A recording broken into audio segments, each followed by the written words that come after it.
Those dukes killed my brother. Oh, that's terrible. Whoa, calm down. Calm down, man. Jesus. You went crazy on that one. Tone it down a little. Really? I mean, that's racist. Those dukes killed my brother. Hello, Igor. Today we are going to be speaking about Eric's first appearance in a major television show. We know that he appeared on 4 different television series. The first one is American Dreams. Do you recall Eric ever appearing on American Dreams? I mean, I remember him bringing it up in conversation. He was definitely a fan of the show. Whatever Eric was a fan of, he always talked to me about it, always brought up, whether I asked or not, wrestling. Back in that time, I wasn't a fan of wrestling like I am now, and he was. And he would always bring it up, and I'd be like, ugh, shut up already with this wrestling crap. It's an important point you bring up because although Eric is going to eventually ask Dick Clark to appear on his major network series, he wants to schedule his appearance around going to a WWF event at the time. Yeah, I mean, that's Eric. I remember some of his ideas were like, he should go out and ask questions for the show, and here's where we should send him. And every event was a wrestling event or like a female country singer concert. Eric actually asked Dick Clark to appear on Dick Clark's American Dreams. And I said it before, but a lot of times in life, you have to actually ask for something in order to get it. And randomly, last night I was listening to an old Stern show, and none other than Shuli called up, and you asked to be the embedded reporter for Howard. Now, I don't remember the exact time, but it was before they moved to Sirius, but I think Howard was going to appear in something. So was that a bit when you actually called and asked to be the embedded reporter? No, not really. I mean, my whole thing was I wanted to play ball with these guys, and so I was always looking for an angle or something to get me in the door. I remember one time calling in with newlywed game questions for Howard and Beth. Beth was on phone, and then immediately, this was the Artie days. They got Dana on the phone, and now I'm on the phone in Vegas. It's like 4 a.m, and I wrote out 5 questions, and we got through all 5 of them. And as they're talking it out and answering the 5th question, I'm writing question 6. I'm writing question 7. I think we ended up getting to 9 questions. And I remember Howard at the end of the call, he's like, "You're going to host this when we do it." And I'm like, yeah. So I was, and then I got bumped for a starlet named Vinny Favale. But it's fine, it's like Jackie losing Star Search to Jim Carrey. We all have our demons. But yeah, I always would ask for stuff because I always wanted to play ball. I wanted to be a part of things up there. So yeah, there's no shame in that. You got to take your shot. If it's handed to you on a silver platter, you'd be a fool not to. So we went through your time of how you got the job. You went through the Get John's Job contest. You didn't win that, but then eventually become a reporter on Howard 101.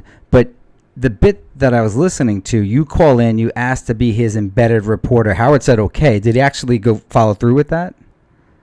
I don't know for sure. It may have been, was it like an embedded reporter out in Vegas monitoring the station out there? No, I think it was an embedded reporter following Howard at an appearance that he was going to do promoting his move to Sirius at David Letterman.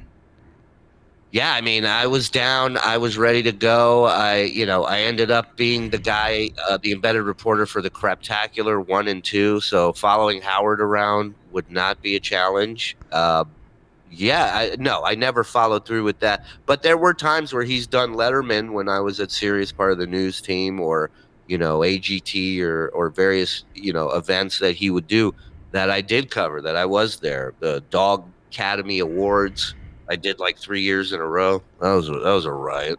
And just for clarification, Jackie lost Star Search to Steve O, not Jim Carrey, as you said before. Oh, Jackass Steve O? I don't think so. Nope. It was Steve O, like O-U-G-H, a comedian from Long Island, but he went by the name Steve O when he appeared and beat Jackie on Star Search. Sorry, Jack. It sounds so much better that it was Jim Carrey. Okay, back to American Dream. It was a full production on NBC. It went for 3 years, 61 episodes. And guess what episode number Eric appeared on? 61 episodes. I'm going to say he was on number 61. You got it. Later on through Eric's career, they call him the show killer. I don't know if it's true or not. We're going to explore that theory. But yes, Eric appeared on episode 61, season 3 of American Dreams. And within a few weeks of his appearance, the show was canceled. So let's get into the initial call. Here is Eric speaking with Dick Clark. Hey, can you speak to Eric the midget? He wants to talk to you. I'd be happy to. Right. Kid's really messed up. Treat him like a human being. Not like your employees. Hold on. Eric, go ahead. You're on with Dick Clark. I'm going to make your dream come true. Hi, Eric. Good morning. Good morning, sir. I was wondering if I could ask you a couple of questions about the awards show in American Dreams. Yeah, this kid, he sits at home. You know, he's in a wheelchair. TV is his life. And he's like 2 feet tall. So, Dick, don't make fun of him. All right, what is your question, Eric? I'm taller than that. Tell Dick what you're wearing. He wants to know. I noticed that Kelly Clarkson is going to be presenting at the award show. I was wondering what award she's going to be presenting. Eric, I don't, in all honesty, have the vaguest idea. This thing settles in around Saturday. It finally takes form, so somewhere along the line we'll know, but right now I don't have any idea. You mean you're not fixated on Kelly Clarkson and know everything she's going to do? You don't. You mean, Dick, you don't have posters in your room of Kelly Clarkson, and you don't sit there and worship her? Hey, guys, what I'm saying is we got 30 presenters, and we juggle the schedule. I don't have any idea. Eric. Wow, I got 30 presenters, and I juggle the schedule. Wow. Hey. Two things. My friends and I, if we put wah in front of any bad situation in life and then end it with wah, it makes it a hell of a lot less serious. So Artie's doing wah, I got 30 percenters. Do you know what Dick Clark is referring to in that showbiz term? He's got 30 percenters? I don't know. Do you? No clue. I'm asking you. And I love when... I'm not in that tax bracket yet where I understand that joke, but I'm hoping to one day. And of course, Dick Clark had no clue who Eric was at the time, and they all knew that Eric was obsessed with Kelly Clarkson, and Dick interpreted that as him not knowing what his schedule was for that particular award show. He wasn't in on that joke. But as we move on, we'll see what happens next. Eric, in other words, Mr. Clark is saying, get a life. Kelly's no big deal. Kelly's not a big deal to him. Giving out the award for Best Midget Stalker. Notice he knew what Janet Jackson was doing. Right. Kelly Clarkson's B-list. Also, I noticed that. What else did you notice about the American Music Awards? well, also about the show American Dreams. I'm a big fan of that show, and I was wondering if there would be any chance that I could, be on an episode of it. What, is a Vietnam vet? I'm wondering... Eric, you're auditioning for a part now? Yes, Mr. Clark, I'm wondering if... What did he play? I can play Batman's arch enemy. An anti-war protester. I would like to play an anti-war protester. Oh, my goodness. So the show is set in 1960s, and it follows this family. I never watched it, but ultimately they're using real life events and then using current actors to go back and play the real-time scenes. So during that time, obviously the Vietnam War was big, so they'll use that scene and in that setting. So that's what Eric is referring to. Eric, anything is possible. Yeah, in other words, let me reinterpret for you, Eric. Hey, well, you're in showbiz. When they say anything is possible, what's going? That's kind of like a nice way of saying, I don't think this is going to happen, but I will say whatever I need to say to get out of the room. Mr. Clark is saying There's not a chance in hell. Once he hangs up this phone, he's going to forget you. He's going to go to his fabulous life Wait a minute, in his mansion and forget about you. You got a better chance of playing wait a center minute. for the Clippers. How many of Dick Clark's productions have you seen midgets in? Okay? 2 minutes ago, you said be nice to this man, be kind and gentle. He's a human. Well, you're being horrible to him. You're not giving this guy any hope. Yeah, give him a part. I said there is always a possibility. We read between the lines. He can't even get to you. There's Where no are you going to possibility. find Eric, don't listen to these Hey, crude Dick, when's the last time you put a production starring a midget? people. We didn't have any starring roles. Exactly. We had little people in a lot of our shows. No, you haven't. Oh, yes. Name a show you had a little person. Big Burn? Big Burn. Big Burn. I don't remember that. I said, I beg your pardon. Oh, beg your pardon. What show is that? I don't remember that show. Eric, there's not a chance. Mr. Clark isn't into hiring you. Well, I'll break it to you. He's trying to be diplomatic, but there's no room for midgets in his world. Yeah, you don't really fit into an anti-war protest anyway. Yeah. how do you know? You didn't, I mean... I'm just How do interpreting you you. know that there wasn't actually little people at anti-war protests? Because I've seen pictures and I never saw a little person. Hey, LBJ. Hey, LBJ. How many kids are going to kill today? Hey. Is that it? There were little people, I but also wanted to know... I'm against invasion of the Mekong Delta. there are signs that make it into frame. Hey, I watched American Bandstand my entire life. I didn't see too many midgets on that show. Right, Dick? No, not many. See? I know where he's I at. didn't see any midgets doing the twist. Now, you want to talk about midget stuff? You come to me, Eric. I'll cast you Yeah. some stuff. This you might be able I'm all about little people. I also wanted to know if I could go to the AMAs. Oh, don't. What? Let me answer this for Mr. Clark. He didn't want to hear from you. It's not the American Midget Awards. He doesn't have any more tickets. That's true, Robin. Yeah, besides, You can imagine I got a call from a guy yesterday to do business with. He wanted 4 tickets, and I said, I don't have the vaguest idea where you're going to get them, but can't get them from me. Dick, you're not going to sit there with Eric the Midget. Besides, it's uncomfortable. He only reaches he your could. balls. Wait a minute. He could take him and sit him on his lap. Now, Howard, let me ask you an embarrassing professional question. Is Eric really an honest-to-goodness human being or somebody who created? No, No, he's he's an honest. real. He's as real as it gets. Well, then lay off him, for God's sake. I'm just kidding. He knows I'm teasing. Eric, you know I'm teasing, right? Yeah. All right. I hope so, Eric. We talk to Eric all the time. All right, Eric, Maybe you know that's us. Mr. Clark is mean and won't give you a part, but I'm going to give you $500 cash, courtesy of the WWE Survivor Series on pay-per-view airing this Sunday at 8 p.m. Call your local pay-per-view provider to order. How's that? Thank you. All right. Now, hold on, and I'm going to let Mr. Clark. Do his What's interesting about that segment, Everything. besides everything, I love the passive aggressive that Artie and Howard could use against people in the entertainment industry, because even when Artie says, Dick, just give him a part, as if it's that easy to do. And a lot of times you face so much rejection in the entertainment industry. And when you can kind of give it back to them in that way, I love it. And I'm noticing that, and you're going to see that as Howard is going to take on the role of Eric's agent and to negotiate this deal as we go forward.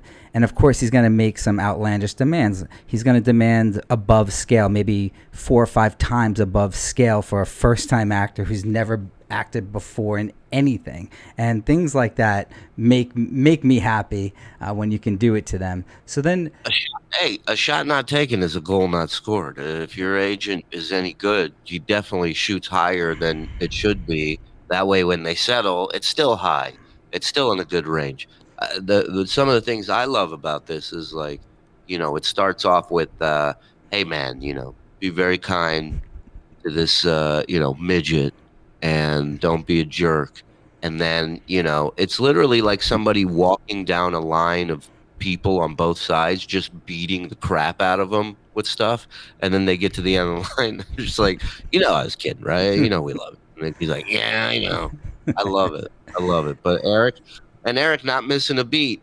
I wanted to go to the AMAs. Like, he's got this whole thing mapped out in his head, what he's going to ask for, how he's going to get it. And, as much as it bothered him to play ball, he knew that was the way he would get these opportunities. So Jonathan Prince was the person that created the show American Dreams, and he brought on Dick Clark as an executive producer. And Jonathan Prince is the person we're going to hear from next. One of the funny things that you would probably relate to is Jonathan Prince heard this and then said, hey, let's try and get Eric apart. He's a fan of the show, Jonathan Prince.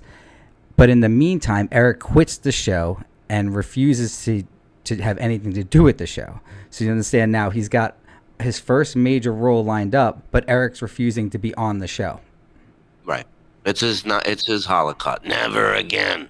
So what Eric does is he calls Jonathan Prince's office and starts to talk and enter the negotiations to be on the show behind Howard's back. And this is the first time Eric has really done this. So Howard doesn't really pick up on that too much, but we'll hear about it in this next segment. To be on American Dreams, the TV show? Yeah. Remember you said that to me? Yes. And I told you I don't even know what American Dreams is. What is that, Eric? It's a TV show that is set in the 60s in Philadelphia. They bring back the old stars as Yeah, like who? new young people like Ashanti would come on the show and be Dionne Warwick. Oh, I see. It's like the story. Kelly Clarkson was on as somebody. Brenda Lee. Who's Jonathan Prince? You know who that is?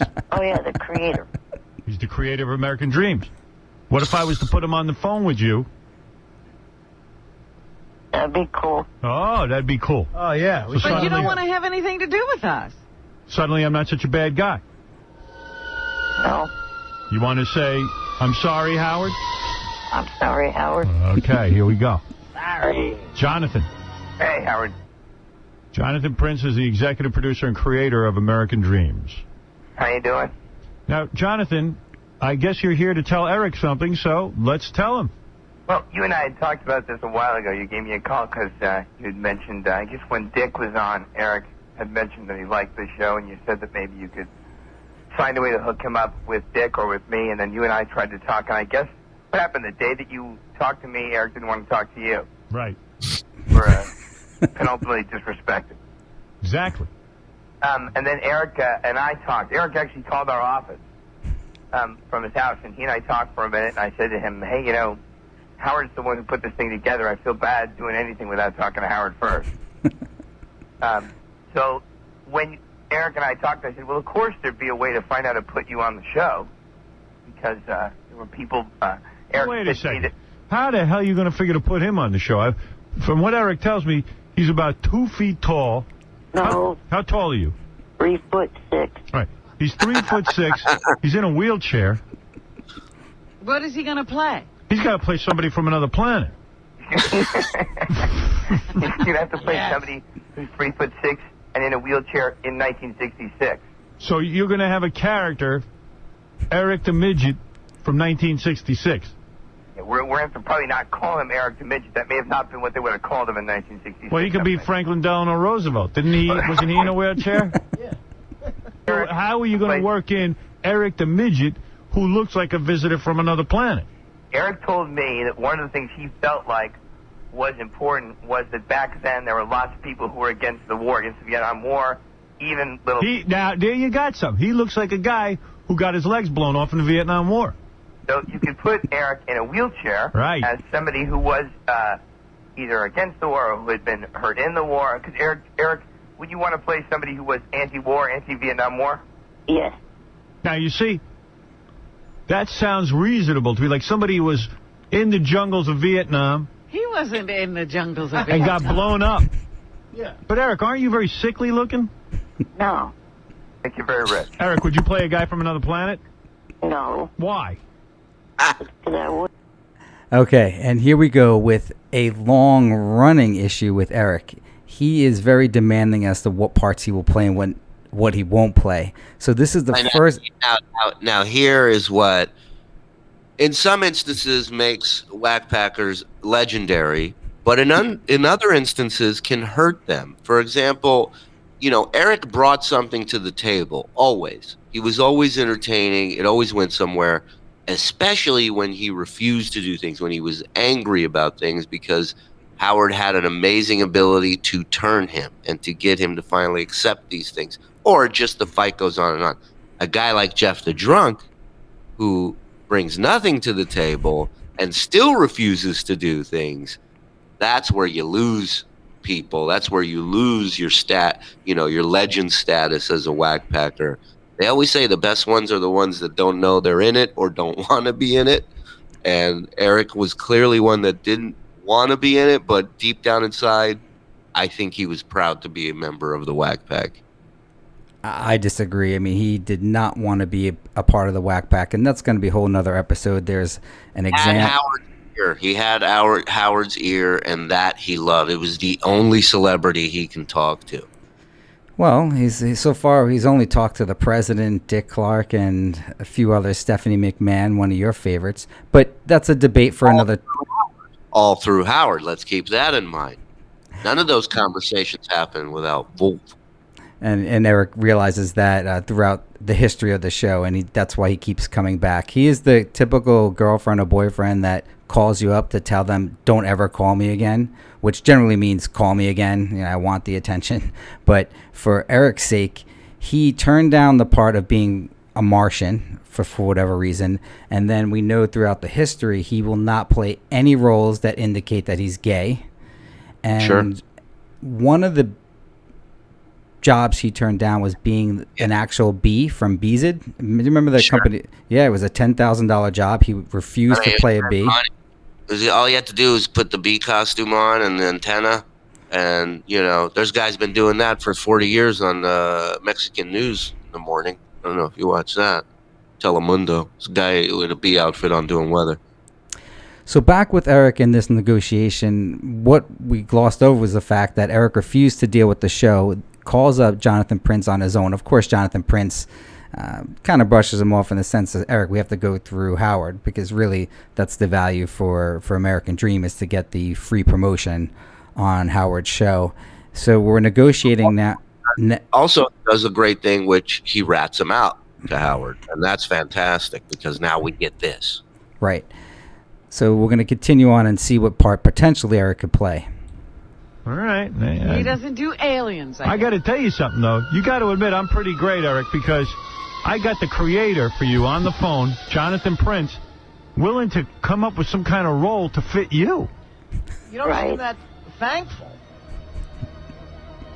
You hear the gratitude overflowing, Howard? You don't seem that thankful to me. No, I am. I got to tell you, I'm a little disappointed in your reaction. I mean, what I've done for you here has made your American dreams come true. Yeah, this is what you said you wanted more than anything. Yeah. Eric, maybe he doesn't believe you. No. Eric? I'm just not sure. I'm not sure Eric can play a soldier from the Vietnam, because he doesn't look like the kind of guy who could have fought in a war. I don't know what kind of bomb that would have been that hit him. What's he got to say? Maybe you play a guy whose brother got blown up in the war. Yeah, that I can. There you go. But what about, like, you got to give him speaking lines. Don't just put him in the background. No, you got to put him in. You got to put him in a chair, front and center. Like, for example, I know you haven't written a script yet. What is something Eric would have to say? Let's hear him do it.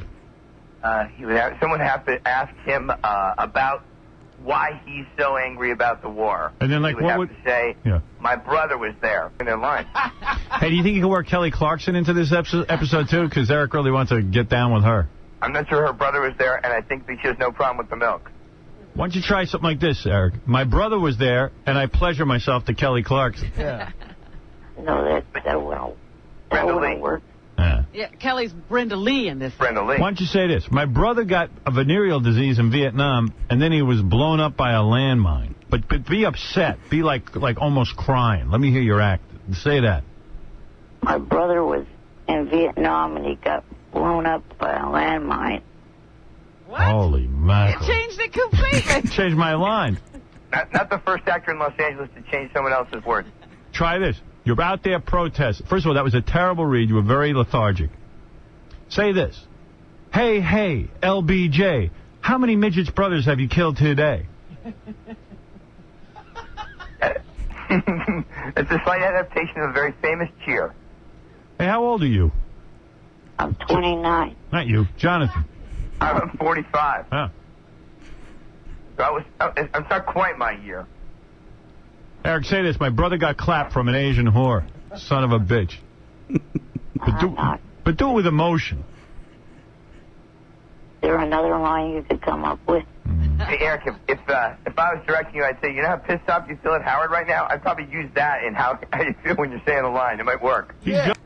All right. Right now, and at this time, this is 2005, Who was actually writing anything for Howard to say, if anyone, at the time?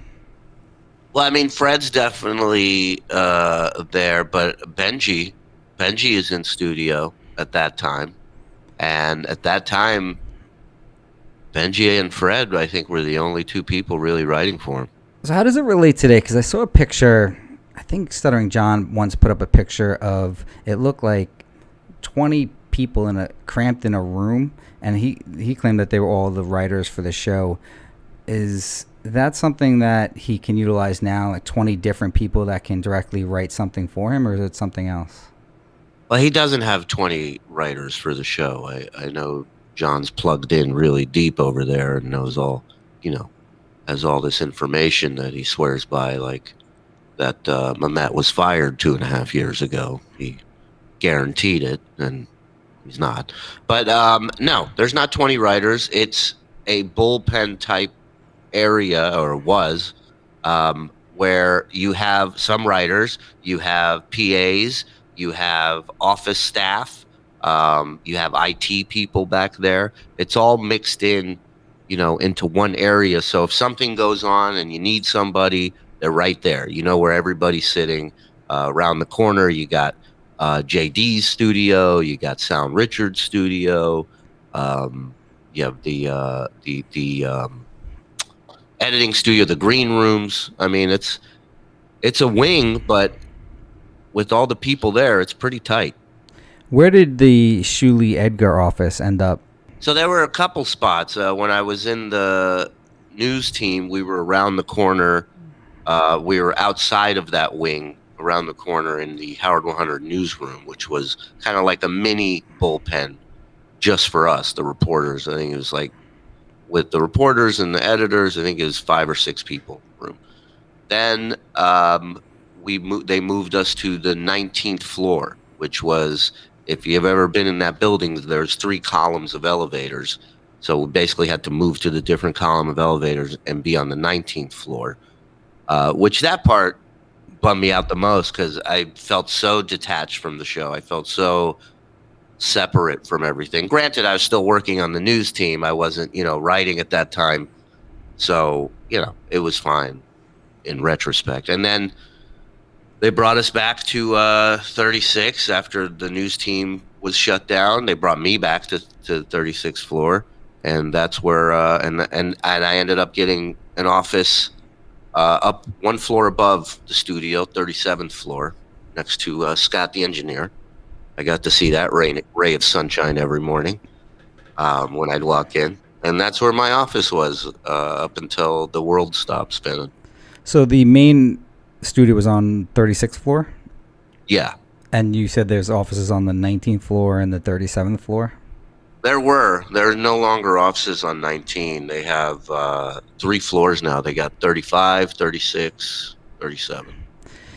If they move you to an office next to Scott the engineer, probably your career's not going that well. That's not true. I mean, Scott was, at the time, I think, was doing work with the tapes team. And that was the tapes team area. It wasn't his own office by himself. At first, we shared an office, which was fun. And I always loved that because just the, nonstop messing with him. It was like we were back on the road doing the block party. I got to mess with him every day. Did you ever have any fear that his black cloud was actually true? Oh, I didn't fear it. I know it's true. I 100% know it's true. I've never seen anything like it. I'll tell you, I've told this story before to people, but he was in this bowling tournament that I was covering for the news, and it was in New Jersey. Now, we left the city to go drive to Jersey. Blue skies, sun is shining. I am not lying. I'm not exaggerating. The closer we got to that bowling alley, the harder it rained. There was just this freak monsoon of rain and lightning and thunder, literally right by the bowling alley where he was inside smiling. So yeah, I know this guy's luck. I love him to death, but he has the worst luck. But maybe it's turning around. He's pretty comfy now. He's pretty relaxed and enjoying life these days. So where is he now? I believe he's in Florida. Does he have a new girlfriend or wife? He definitely doesn't have a new wife. I don't know if he has a new girlfriend or not.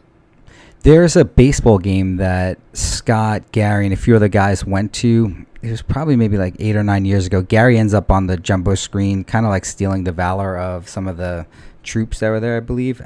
But if you look up the ending of the game, it is the most impossible loss that could ever happen. And I don't want to misquote it, but I believe the Mets were winning by like 4 going into the bottom of the 9th. Scott's there, and they end up losing. There's pictures from the game, but the actual loss is so great that I do believe in the black cloud. So if when I would meet with Scott sometimes, the thought does go through your head, is something bad going to happen to me today? Well, there was a legendary story of Tony Stewart, the NASCAR driver, coming into Scott's studio to say hello to Scott, and then the very next race he crashed and I think broke his arm or broke his leg. Really? He was out. So yeah, that's a fact. I was there for that meeting. I documented it, and I believe I had a news story following up on it on how he cursed Tony Stewart. And then there would be games, coming up on the weekend or fantasy football or something, and Scott they'd go, who do you like? And they go, oh, I like the Chiefs. And they're like, God, they're losing. He's angry. Yeah. Hello, Gary. He's like, hello, Gary. Use the anger. Hey, say this. Those dirty gooks killed my brother. Like you're all angry. Go ahead. Oh, that's kind of racist. It is racist, but a lot of people back then were. You're angry. You're acting here, man. I thought Trump was the cause of any type of racism towards Asians. Hey, that's acting racism. Oh, okay. I don't know where you come from, but, there's acting racism, there's joking racism, and then there's racism. So they're different things. Got a letter from my kids' elementary school, downtown Manhattan, and they said that in light of the recent crimes against Asian Americans by white males, we're going to have a Zoom meeting to talk about it. Now, this was right before the details came out about the shooting that happened at the Asian massage parlors, and this was right before the facts came out about the Asian massage parlors and the real reason the crazy kid shot at some of the Asian employees and non-Asian employees had nothing to do with them being actually Asian, but he had this sex addiction mental disorder. Point was, before those facts came out, my school is assuming that based upon the race of the shooter and the skin color of the victims, that the intent was to hurt Asians. I emailed the principal and I spoke with the principal, said the definition of racism is just assuming motive based upon the color of the skin of the shooter and the color of the skin of the victims. I mean, some of the victims weren't even Asian, and there's probably no group that I know of that whites like more than Asians. I mean, in my building alone, there are about 50% interracial couples, white nerd married to Asian female. So to me, I've never seen any type of hate directed towards Asians simply the fact that they were Asian. Listen, I dated a Thai chick for years. There were times where I was angry with her, and then I would calm down, and an hour later I'd be angry again. Exactly the point. Yeah, the humans are going to interact and they're going to fight. But ready? Hold on. Can you add this in the edit? Okay, thank you. Got it. All right, let's get back to the show here. Those gooks killed my brother. Oh, that's terrible. Whoa, calm down. Calm down, man. Jesus. You went crazy on that one. Tone it down a little. Really? I mean, that's racist. Those gooks killed my brother. I've got a necklace made out of gook teeth. How about Like a footrest? a talking footrest? Yeah. What about that? Would you play a talking footrest? No. Why not? Would you want to play an ottoman? An ottoman, there you go. An ottoman. That's more respectable. A talking ottoman. Right. There's no such thing. What are you trying to be funny? Everyone's trying to be funny, but meanwhile you got an acting job, my brother. I like that it went from he wouldn't play an alien, but you thought he might consider a talking ottoman. Yeah. This kid drives a hard bargain. Well, all right. So what do you say? Let me broker this for Eric, because Eric's not sophisticated in the ways of show business the way I am. That's the way you are. I say he plays a landmine that his brother steps on. Here's what Eric needs. A, Eric agrees to be in your show, provided we like that, he's not playing anything weird like a soccer ball. He needs script approval. Yeah. So no aliens, no Ottomans, no sporting equipment. Right. Eric demands at least 5 lines. Yeah. Eric, you satisfied with that? Yeah. At least 5 lines, right? You don't want to go there and just be sitting around. Is there anybody you particularly want to act with on the show, Eric? Oh, Brittany Snow. He demands to act with Brittany Snow. What? But that's negotiable. But, What if you play Brittany Snow's duffel bag? No. So, all right, Eric needs a couple of lines. He didn't want to just go out there and be an extra. No, I've already said it. Can have dialogue. Here's what we need. On-camera dialogue. He demands a salary of $3,000 per episode. That's He's getting 1 episode. fine. That's Because it's a lot for him to travel. He's got the wheelchair. He's got people he's got to bring. He's got a whole thing. Dude, that's $1,000 a foot. So we need $3,000 cash. We need transportation. Cash? That's right. Cash. We need special little person transportation. So a little car. 2 first-class airfare. 2 first class. Yeah. Are you coming with him? What's going on He here? needs an assistant. He needs somebody to wipe him. Can you wipe yourself? Yes. You can? No. Now we're down to Maybe 1 only ticket. needs 1 ticket. Well, you need someone to travel with you, right, Eric? Yes. Right. 2 tickets. We need 2 tickets. We need $3,000. Not coach. First class. He's got to go first class? Of course he does. He's little Southwest. enough that coach is first class. Right. Southwest would work. Southwest Airlines. Southwest Airlines. We need Just 2 hit a plug. We need 2 first class tickets on Southwest Airlines. We probably just got 2 free tickets from Southwest just now. Yeah. We're going to need a private dressing room for his Yeah, special he can have a needs. private dressing room. Hair and makeup? Because you just can't go to the can, right? I mean, you got to get lifted onto the toilet, right? Yeah. Yeah. So you need your own dress. We need a special needs dressing room. We want have to make special sure that needs it's dressing room. that it's handy capable. Slow down. He's writing all this down. $3,000. 2 first class tickets on Southwest Airlines. Oh. Some Pampers in case he's shooting and he can't break. In case he has to go in his wheelchair. Right. You got a colostomy bag on there? No. All right. We need Pampers. What are you talking about? You ever wear a diaper? No. No. On set, you're going to need one. What else do I need? I think that'll wrap it up. Food, meals. Well, yeah, of course. Scenes with Brittany Snow. Throw it in there. And a scene with Brittany Snow where he kisses her. He'll need a very tiny elliptical machine. Did you write 2 scenarios where one he's a New Year's baby and one he's an Ottoman?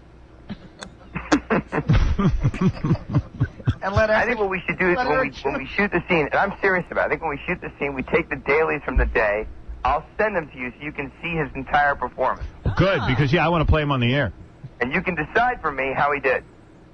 Hey, if he I'm dead serious about this. So. Fine. We want the whole thing, but we must have $3,000 a day. You can't tie him up and not pay him. It's very busy. How did we hit $3,000? Just so I know while I'm spending your money. Because it's his first acting experience. I realize he's got a certain cachet in Hollywood right now. Everyone's fighting Well, over him. look at the publicity you're getting. He got offered a role as a cockroach in a Raid commercial. So it's not like he needs you. And the other day they dressed him up like a parrot and put him in a cage. So it's not exactly like they need you. Are you taking a percentage of this at all? Nope. I'm his agent. How am I doing so far, Eric? Pretty good. Damn right I am. Anything you can think of that we haven't mentioned, Eric? Any special needs? No, not really. When you hire a special needs actor, you got to have special needs facilities. Howard, you found your new living. You can actually be an agent for special needs people. Eric's going to need a tanning bed, too. That's not for him. That's for does me. Does he trouble with his own hair and makeup, people? I just want to know. No, he'll be fine with that. He doesn't need that. He's probably going to have a hotel to stay in the night before because He'll need we're not going that. to travel on the same day he shoots, are we? Yeah, that's right. He's going to need a hotel for that, for the night before and the night after. What's the He'll night be too after? exhausted to travel that day. Night after so he can bang his groupies after he appears on the show. Right. No, you don't need a big room. He sleeps in a shoe. So give me again $3,000. No, seriously, $3,000 a day. 2 first-class tickets on Southwest Airlines. 2 first class. I'm being serious. That's what he needs. I'm listening. And also, when he shoots, he wants lots of pinky gels. This is technical stuff. A lot of people don't. I tried to look that up. It sounds like he's saying pinky gels. Do you have any clue what the hell that is? The gels go over the lighting on the set. Oh. Yeah. What did he mean by pinky gels, or is it something Like a pinkish color, I think. Gels. But also, I think there's, correct me if I'm wrong, Southwest does not have first class. It's basically their own seats. Eric gets into that too, but it's funny because this guy Jonathan Prince has got a really good personality. I mean, he's obviously a fan of but he's funny too, and but that he even says that he's never paid any guest actor this much at all. Have you ever worked for scale in film? Yeah, I did voiceovers for about 3 different shows. Couple animated, one CBS show, SWAT, and just made scale every time. There was When they say scale, what does that actually mean? I mean, it's a base rate, basically. It's a flat rate that you get it's not enough to join the union. It's not steady enough work to join the union, but it's like your first thing, and then from there, hopefully you build onto it. All right, so then who sets the scale rate then? I don't know. Maybe the Screen Actors Guild. Maybe I'm not sure who sets it. I know it's set, and that's what it is. But like at the end of the day, I did plumbing. I've done all kinds, pushing wheelchairs. I'd go in a booth for a half hour and do a silly voice and say the same line, or 2 different lines 3 different times, and you walk out of there with, I don't even remember what it was. I think it was 800 or something, somewhere around there. Yeah, because Eric, at this time, Jonathan Prince says scale was $900. So yeah, it could be for something different for audio, right? Right. All right. Stand it, but don't shoot him from. That's impressive too, because I googled everything. I couldn't pinky gels. I didn't come close to finding anything. Nice job. Hello. Yeah, he needs a high chair for mealtime. Now all he needs is the 2 tickets, $3,000 a day shooting, and he needs a hotel. Yeah, he needs a hotel because we can't make him fly down at 6 a.m., put him on camera, and fly him back up. Hey, it'd be funny. You get him down there, right? You write him a scene where he has to make out with a dude. He's a gay guy, a gay midget. Gay war protester. A gay war protester. He's a gay ottoman. I'm in love. I'm in love with a man. Kiss me. My boyfriend is in Vietnam. Bring him home. He's the first anti-war homosexual ottoman. Do you mind playing a gay man? I will not, no. You will not play not. gays. Why? What do you got against gay people? No, not interested in playing. All right, done deal, Jonathan? How are we doing it? So he's just going to call my office. And we're going to get him on a plane and fly him down. That's right. And I want to. And by the way, he has very specific shooting dates because he has to go to WWE, as you know. That's right. What is WWE? What is it? It's World Wrestling Federation. Oh, okay. Except they're so retarded over there, they put an E instead of F. I thought it was WEEE or No. Eric, you proud of this or what? Yeah, definitely. We're going to be seeing you on American Dreams, pal. How's Dick Clark doing? Oh, Dick Clark's doing fine. That's nice. Oh, please. Yeah. Who cares? He's old. He's yesterday's news. Yeah. He can't help us. Okay, that's real nice of you. After Eric negotiates this deal, or Howard does on his behalf, they get the script and they go through particularly what scene Eric would be doing, his lines and things like that. I hold in my hands the script with Eric's part in it. Ah. I've read through it. I approve. You think it's a good shot for Eric? Eric, what do you think? I liked it. You like your scene? Yep. Jonathan, set this up for us, this scene. What is Eric doing? How does he come in? Well, I think the best part about the scene is for Howard is that the character that Eric is playing off of is a character in our show called Shuli.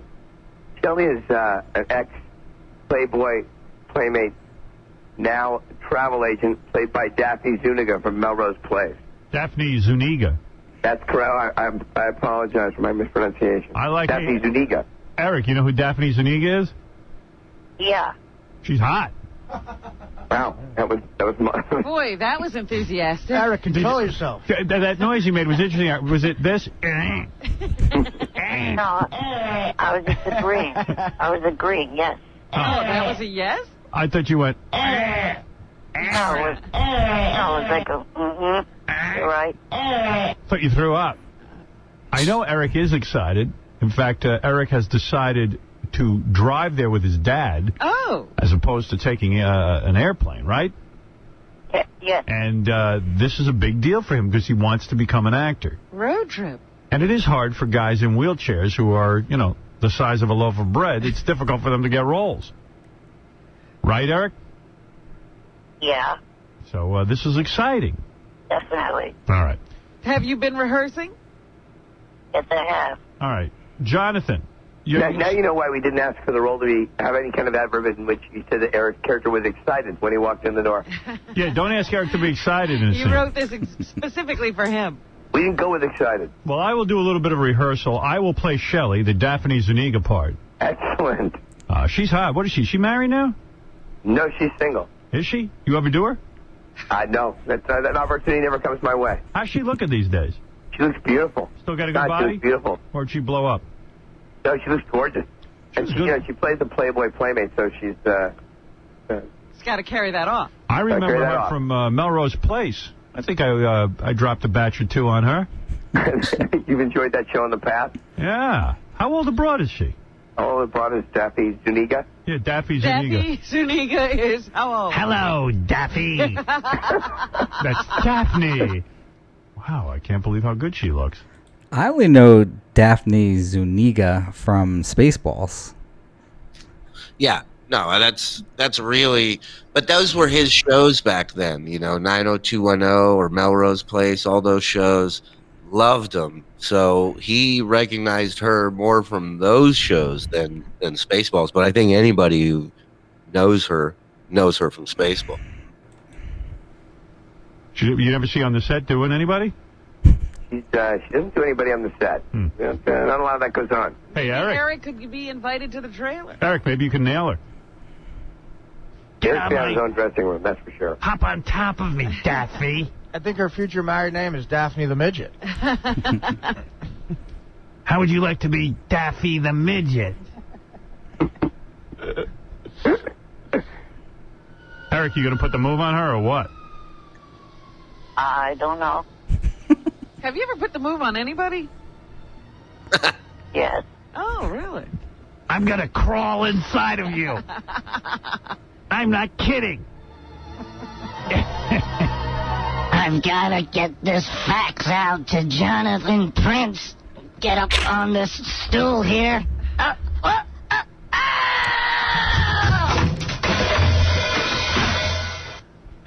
Who does that Eric voice when they do those bits? I think that's Sal. Doing it. That's so funny. Hello, Daphne. Spread your legs.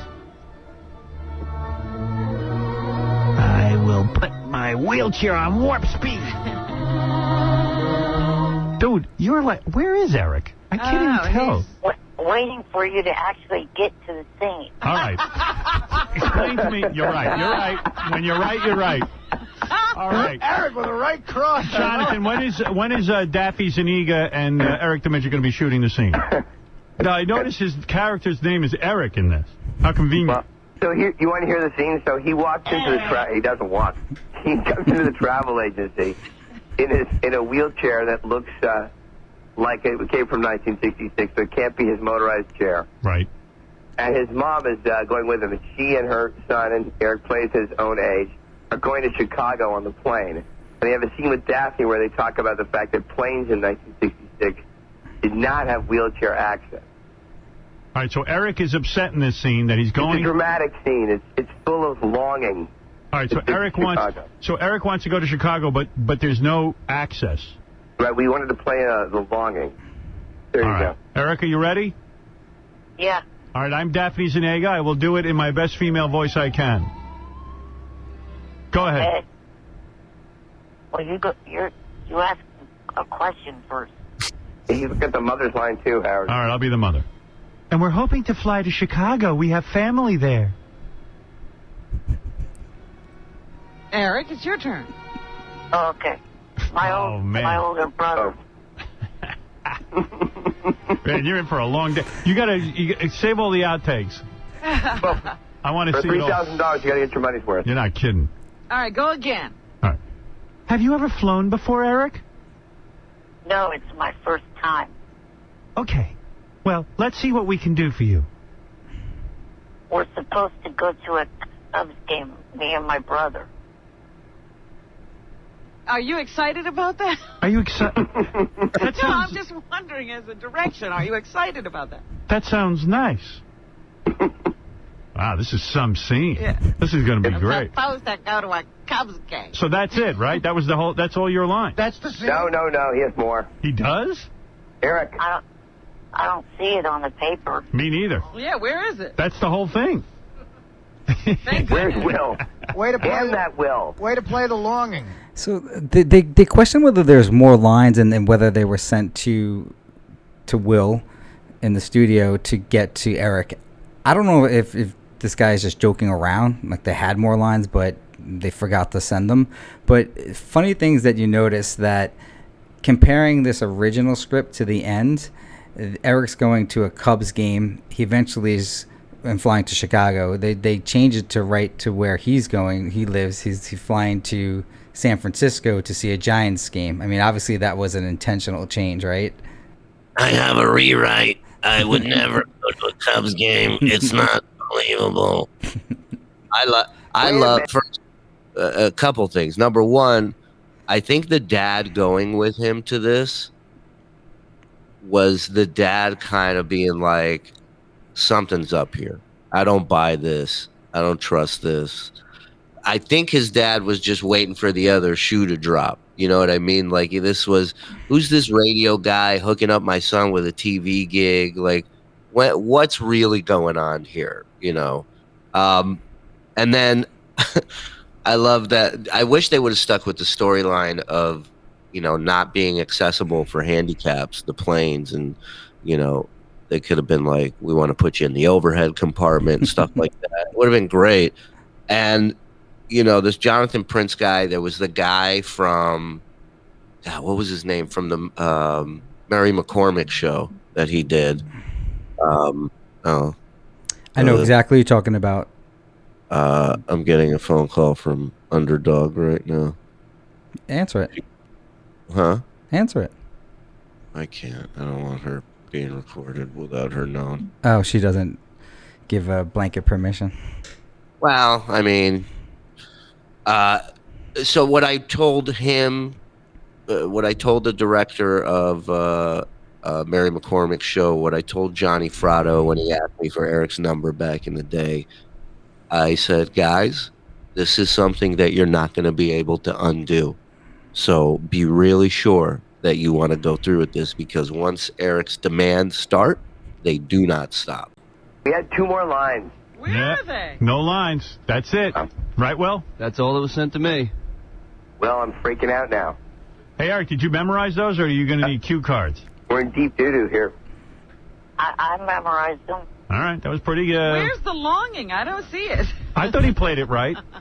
I'm going to a Cubs game. I'm going to a Cubs He game. sounds angry about going to a baseball game. He's angry about everything. Very excited. Well, Jonathan, how do you think he did? I think he did. I was looking for the longing, but he's going to be great. Why don't you write in a kissing scene with Daffy Zuniga? How's he supposed to be kissing the travel agent? He just met her. So, you know, like comes on, like all of a sudden he comes on to her, you know, and He's a player. Huh? or like she like puts him in her lap, and then he starts making out with her. I think Daphne might have had something to say about that. Hello, Daphne. Seriously, give the guy a love scene. That's what he's looking for. This to me is beneath him. An actor of his caliber. Well, he's good. You can see the guy can handle himself. He read the lines perfect, right, Eric? Yeah, Wouldn't you like a love scene? I guess so. Yeah, you're damn right you would. I bet Screw you the then. Cubs. Yeah, I bet you wouldn't care about the WWE if you had a love really, scene. wouldn't be talking about that event. I want you to know I'm very excited. Take a look. Yes, I'm throbbing for you. Look at me. Look at me in my fullness. In my 1966 wheelchair. Yeah, instead of me and my brother going to the Cubs game, how about me and my brother are getting oral from Daphne Zuniga? Me and my brother are going to a strip club. We'll watch the Cubs game while we molest you. I'm going to put my entire body in your mouth. Give him something to do, man. You're paying the guy $3,000. Get your money's worth. Yeah, I'm actually in shock that our writing staff didn't come up with any of those alternatives. Well, I mean, at least shoot those alternatives. You don't have to air You them. might have something. Send them to us. I think that's what we'll do. I think we'll probably shoot a couple alternatives and make sure that you get a DVD of the outtake. Thank you. All right, Eric, good luck to you on your trip out to the coast. Daphne, I have explosives strapped to my chair. Do you want me to ignite it, or do you want to make love to me? That would be a scene. I'll make love to you, Eric, but you don't need dynamite. Okay, come on. Let me have it. Oh.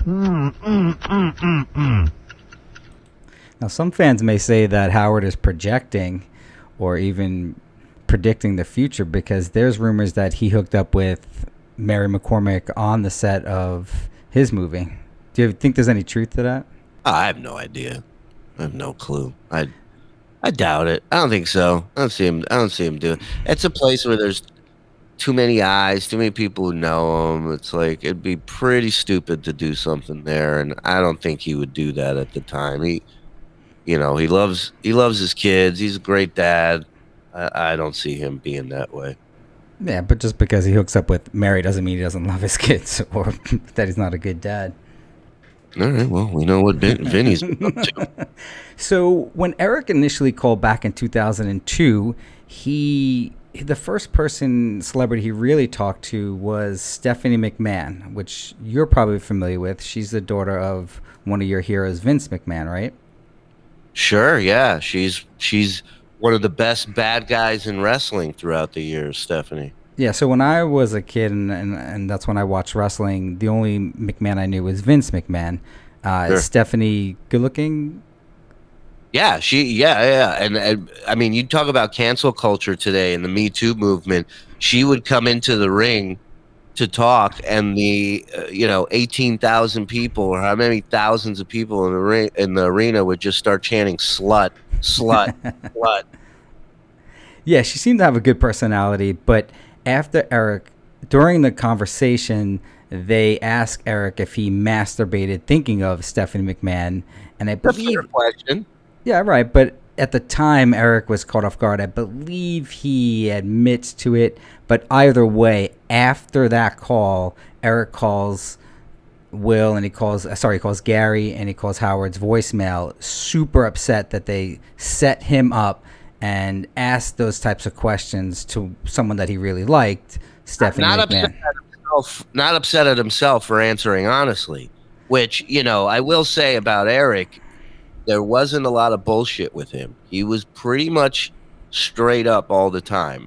Once in a while he would try, but he was terrible. He was terrible at lying. He was terrible at bullshitting. So it was easy to catch. But yeah, I could tell. That's what was great about him. He would just answer honestly, and then he'd get mad about it later and blame everyone else. So similar to this situation, we have Eric making a demand after he films. He's going to schedule an appearance with Daphne and himself to call in to promote the show. So before that happens, Eric makes a call. Hi, this is Eric. I was just leaving this message because I want to make a request of what I'd like to have the interview here this week or next, whenever it's going to be, and what I don't want to have in it. Number one, that I don't want to have in it is any toilet humor out of you, Howard. I do not want to hear you ask me any questions like the fact that I met 3 other female cast members. I do not want to hear you say, ooh, so did you go home and pleasure yourself thinking about them?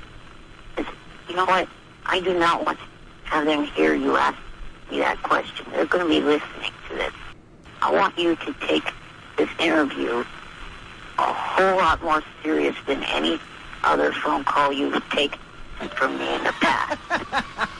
The whole cast and crew, they no longer be calling. They know that, this with you. They're going to be listening. And quite a few of them are loyal fans of yours. And I doubt you would want to lose any of them due to any stupid things that you may say about the cast or crew. So like I said, keep it clean, keep it serious, and do not use any toilets. Okay? I don't care if it bores the hell out of your listener. That's the way I would like the interview to go. Okay? Bye for now. Does Howard allow any guest to make any type of demands as to what he can and cannot ask? Not in the 15 years I've been there. I think, and maybe that's not true. I think Madonna was available for like an afternoon interview, so he did the show in the afternoon to interview Madonna. But I think that was more of like he wanted that interview than her demanding, if you're going to talk to me, it's going to be at this time. I think if it was approached that way, he'd say, very politely, go fuck yourself. Yeah, probably for the Hillary Clinton interview as well, he may have even been the catalyst and said, I won't ask about certain things, maybe with Bill or Monica, things like that. Listen, at the end, it's a game, like you wanna get the bigger and better guests, and I get it. The problem is you created this army of people who, have known you for being the opposite for so many years. And, the word evolution, people hate it, but a lot of the people that hate it are the ones that aren't evolved. So, I don't know what to tell you. I get both sides of it. You miss the guy who's yelling at Dick Clark, but, you also want to hear that interview with somebody big and hear him go in depth and get stuff out of him. So it's a bit of a catch-22. Yeah, I like the Hillary interview. You did a fine-ass job editing out all of her coughing scenes, and because when you heard it live, there's a lot of, she almost passes out coughing. I didn't hear one cough in the segment that's on YouTube or anything that came on Sirius after the fact. Yeah, no, they made it, they definitely cleaned that up for her. She was having a rough go. So let's have a look at Eric's final scene that aired on March 25th, 2005. And we were hoping to fly to San Francisco. We have family there. My older brother. Oh, well, have you ever flown before, Eric? No, this is my first time. Oh, well, let's see what we can do for you. How do you judge Eric's first performance? As far as someone who had to say 5 words, I thought it was masterful. I thought he looked great in the 60s. He had a cool look to him. I think he looked better in the 60s. The slick back hair, he looks stylish, man. He looked like he could fight, like he could get into some stuff with people. Look tougher. And yeah, listen, here's a guy who's had a pretty rough go in life, was told that his expiration date was such and such, and went past it, is still alive, loves all these weird things that make him even weirder, and finds this guy, Howard Stern, who starts making one dream come true after another for him, sometimes under protest, sometimes, he's pissed at what he has to go through to get this to happen, but at the end of the day, nobody else is doing this for Eric. I thought you were talking about you. No, different midget. Sorry. Coincidentally, the name of the show, American Dream, probably Eric's dream here, and a lot of people's dreams, to be on a national television show. Let's just listen quickly to Daphne calling in with Eric and see how it goes. And to preface this, Daphne calls in and says that she has some form of mercury cancer from eating too much fish. Howard's really prying into her sex life, disregarding Eric's demands. Of course. And then Daphne's here speaking about the time she had a lesbian experience. And she did it all to you? Let's see. Did you do anything to her? She did. Well, I was like the newbie. I was like, what? I'm not quite sure what to do here. And she was very sweet. Very sweet. And she's also in Spaceballs, right? The Mel Brooks movie, Daphne? Yeah. That I love. Uh-huh. That's great. That was fun, wasn't it? You sound like no nudity in that, for sure. Eric, it sounds like you could have gotten something going with her. You made no moves, Eric. You should have made some moves on this one. Oh. Eric's a gentleman. We've established that. And gentlemen go home alone. We've established that. Being a gentleman makes you last in line. Yeah, well, so do Mercury chicks. So there you go. All right, Eric, congratulations on American Dreams. Thank you. All right, so we look forward to that. And Daphne Zuniga is an environmental activist. Now she is. Eric, again, congratulations, and look at you with the acting career, and I'm happy to have been some small part in it. Now go take some lessons. That's the tip. Howard, Yes. did you guys get the photos that I sent to Will? What photos? Which photos of what? Of the photos that I took when I was down there. I did not. Will might have them. He hasn't given them to me. Oh, well, anyway, those photos, I sent them to a friend, and a friend helped me clean them up and take the red eye out of them. His name is Justin. All right, Eric. So, Eric, you like this acting stuff, huh? Yeah, definitely. Everybody down there was real nice. All 5 of the cast members that I met, which was, of course, Daphne, Brittany, Vanessa, Matthew, John Armstrong, and Milo Ventimiglia. What would you like to? I think that's cool, Howard, that you got him a gig on his favorite show. Hey, Eric, how was my interview with Daphne? It was very sexual. Yeah, it was. Yeah.